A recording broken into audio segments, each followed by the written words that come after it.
last time I was here at this very seat, these kids come pulling up, like 4 of them. It looks like they just got their license and they see me.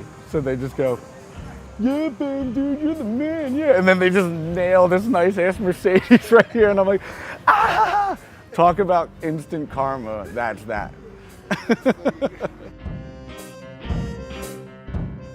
At the moment, I have these bone spurs in my feet. It's like more pain than pleasure to land a trick. I mean, I'll cruise around at my park, but I haven't done anything worth filming in a while. FDR is probably my favorite skate park, but like, I can't go to a public skate park because as soon as I'm about to drop in, it's like, hey, Bam, can you sign this and let me get a photo and then talk to my nephew on the phone? Hello.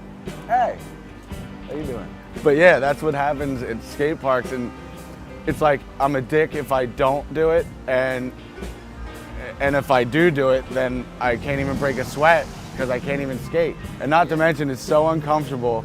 As soon as I show up, they'll hit record on their video cameras, and it's like, look at Bam at FDR sucking. Yeah, I just showed up. You know how Knoxville dresses up as an old man on Jackass? Like, I want to do that and go to a skate park so I don't get bothered. She's a very wonderful person. I need a refill over that one. You could never be too gay when it comes to Jackass shit. And I'll tell you why. Would you rather see somebody drop in off a 12-foot quarter pipe into a brick wall, or some guy drop in off of a 12-foot quarter pipe into a brick wall naked? Take a look at Ryan Dunn. He shoved a toy car up his ass, goes to the hospital and claims that he has stomach pains. That's gay as shit. I didn't want to do it because I didn't want people to be like, you're that fucking faggot who shoved that toy car up his ass. You know, I thought that that's what they would say. No, they're like, Dunn, dude, that was fucking awesome when you did that toy car skit. Like, they don't even think of it as like a gay thing. I'm like, damn it, I should have done that.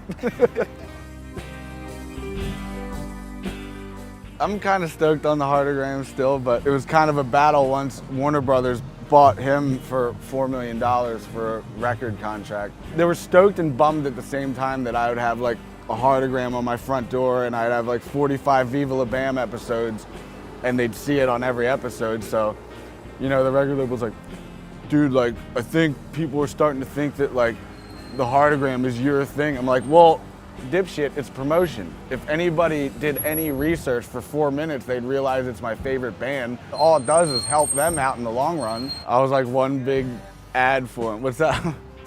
One big promotion for him, and it was, you know, I just wanted to help them out. A lot of people say that if you're really brilliant, then you're like fucked in the head on other situations. He'll look at the Jackass situation and be like, why would I use up my funniness when Jeff Tremaine's just gonna buy a big mansion in the Hollywood Hills? And it's like, that's true, it's gonna happen, but he's gonna get that whether you're in it or not. All you can do is make this movie more funny. It's almost like cutting off your nose to spite your face, like that's what you're doing. He doesn't think that way. I'm hoping he'll snap out of it one day. I was actually in Finland with Stevie one time, and we were on this boat going from Helsinki to Stockholm, and we were just like raging it up, having a good old time. And I had this big ball of like wet toilet paper, and I was gonna throw it at this door, and Stevie happened to be running by, and I nailed him in the face with it so hard, and I felt so bad about it. I think I apologized for like an hour about it. There might have been piss in it too, I don't know. Actually, I was just with Lil Wayne, and he told me that Stevie just gave him a DGK skateboard, and then I gave him the Element skateboard, and he recently just busted his head open, and he has 9 stitches in his head. And I'm like, was that because of my skateboard or Stevie's skateboard? That'd be pretty rad if he busted his head open because I gave him a Bam skateboard.